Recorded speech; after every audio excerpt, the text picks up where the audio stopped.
Assalamualaikum warahmatullahi wabarakatuh. Perkenalkan, kami dari kelompok 3 mata kuliah studi Islam yang beranggotakan 4 orang, di mana anggota pertama saya sendiri, Anissa Febrina, anggota kedua ada Desi Widi Astuti, anggota ketiga ada Dimas Zakwan, dan anggota keempat yaitu Ibnu Haris Ramadan. Pada video kali ini kelompok kami ingin menjelaskan materi tentang sumber-sumber ajaran Islam, di mana presentator materi pertama akan disampaikan oleh saya sendiri, materi kedua akan disampaikan oleh Ibnu Haris Ramadan, materi ketiga akan disampaikan oleh Dimas Zakwan, dan materi terakhir akan disampaikan oleh Desi Widi Astuti. Berikut pemaparan materi tentang sumber-sumber ajaran Islam dari kelompok kami.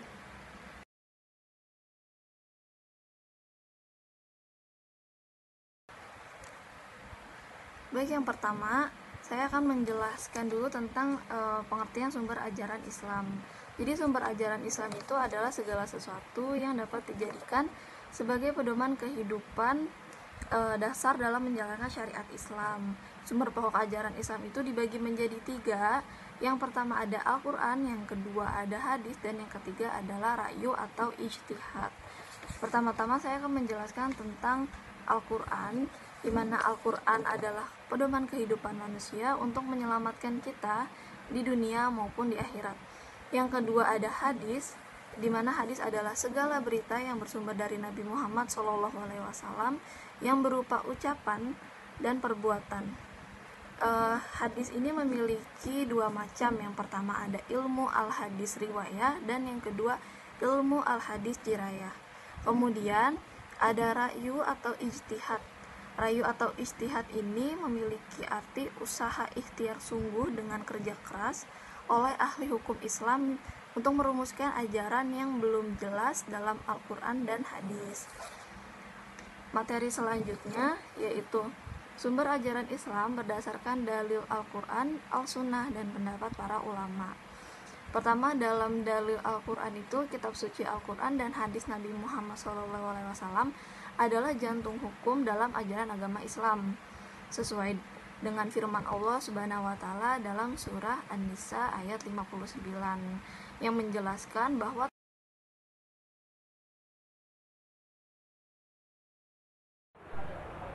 Assalamualaikum warahmatullahi wabarakatuh. Nama saya Ibnu Haris Ramadan, akan menjelaskan kandungan Al-Quran secara umum. Al-Quran adalah kitab yang paling sempurna kandungan isinya, karena di dalamnya memuat kandungan kitab-kitab sebelumnya. Al-Quran juga memuat semua aspek kehidupan, baik dalam hubungannya dengan Allah, dengan sesama manusia, dan alam semesta. Isi Al-Quran selaras dengan akal dan perasaan, serta memuat berbagai cabang ilmu pengetahuan, seperti persoalan biologi, farmasi, astronomi, biografi, sejarah, dan lain sebagainya. Al-Quran terdiri dari 30 juz, 114 surat, dan 6.236 ayat. Ayat-ayat Al-Quran yang turun pada periode Mekah sebanyak 4.780 ayat yang tercakup dalam 86 surat. Sedangkan ada periode Madinah sebanyak 1.456 ayat yang tercakup dalam 28 surat. Ayat-ayat Makkiyah pada umumnya mengandung nuansa sastra yang kental karena ayat-ayatnya pendek. Isinya banyak mengedepankan prinsip-prinsip dasar kepercayaan, akidah, dan akhlak. Sedangkan ayat Madaniyah menerangkan aspek syariah, muamalah, dan juga akhlak. Kemudian saya akan menjelaskan fungsi hadis terhadap Al-Quran. Fungsi dari hadis terhadap Al-Quran adalah sebagai berikut. Yang pertama, bayan takrir, yaitu hadis sebagai penguat pesan-pesan Al-Quran. Misalnya, Al-Quran menyebutkan sesuatu kewajiban atau larangan, lalu Rasul dalam sunnahnya memperkuat perintah atau larangan tersebut.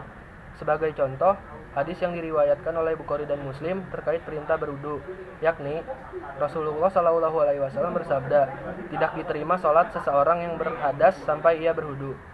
Hadis riwayat Bukhari dari Abu Hurairah. Hadis di atas mentakrir dari surat Al-Maidah ayat 6 yang berbunyi sebagai berikut. Hai orang-orang yang beriman, apabila kamu hendak mengerjakan sholat, maka basuhlah muka dan tanganmu sampai dengan siku, dan sapulah kepalamu dan basuh kakimu sampai dengan kedua mata kaki. Qis Al-Maidah ayat 6. Kemudian yang kedua, bayan tafsir. Hadis sebagai penjelas Al-Quran, yaitu menjelaskan makna-makna yang rumit dari ayat-ayat Al-Quran, mengikat makna-makna yang bersifat lepas atau umum, menjelaskan mekanisme pelaksanaan dari hukum-hukum yang ditetapkan Al-Quran. Misalnya, tentang cara sholat, haji, puasa, dan lainnya.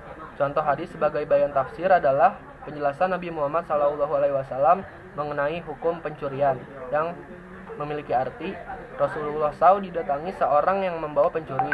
Maka beliau memotong tangan pencuri tersebut dari pergelangan tangan. Hadis di atas menafsirkan surat Al-Maidah ayat 38 yang memiliki arti laki-laki yang mencuri dan perempuan yang mencuri, potonglah tangan keduanya sebagai pembalasan bagi apa yang mereka kerjakan dan sebagai siksaan dari Allah Subhanahu wa taala. Qis Al-Maidah ayat 38. Dalam Al-Qur'an, Allah memerintahkan hukuman bagi seorang pencuri dengan memotong tangannya. Ayat ini masih bersifat umum. Kemudian Nabi SAW memberikan batasan bahwa yang dipotong dari pergelangan tangan.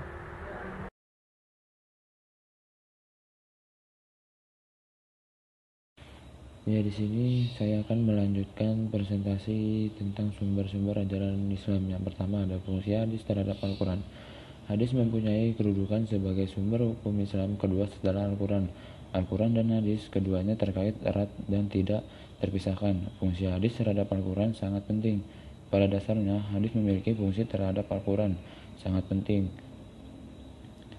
Fungsi utamanya itu sebagai menegaskan, memperjelas, dan menguatkan hukum-hukum dan hal-hal yang ada dalam Al-Quran.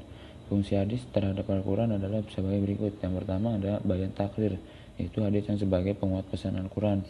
Misalnya, Al-Quran ini menyebutkan sesuatu kewajiban atau larangan, lalu Rasul dalam sunnahnya memperkuat perintah atau larangan tersebut. Nah, yang kedua ada bayan tafsir. Bayan tafsir ini adalah menjelaskan makna-makna yang rumit dari ayat-ayat Al-Quran, mengikat makna-makna yang bersifat lepas, terus menjelaskan mekanisme pelaksanaan dari hukum-hukum ditetapkan Al-Quran. Nah, yang selanjutnya ada bayan tasyir. Hadis sebagai pembuat hukum. Hadis sebagai bayan tasyir ialah sebagai pemberi kepastian hukum atau ajaran-ajaran Islam yang tidak dijelaskan dalam Al-Quran. Biasanya Al-Quran hanya menerangkan pokok-pokoknya saja. Lanjut yang keempat, bayan naskah, yaitu membatalkan secara etimologi. An-naskah memiliki banyak arti, diantaranya at-taghir, mengubah, al-ibtibal, membatalkan, at-tahwil, memindahkan, atau ijalah, menghilangkan. Namun fungsi ini terjadi perbedaan yang sangat tajam di antara para ulama hadis dalam mengartikannya serta menerima atau menolak. Para ulama mendefinisikan bayan an-naskah sebagai ketentuan yang datang kemudian dapat menghapus ketentuan yang terdahulu, sebab ketentuan yang baru dianggap lebih cocok dengan lingkungan dan lebih luas.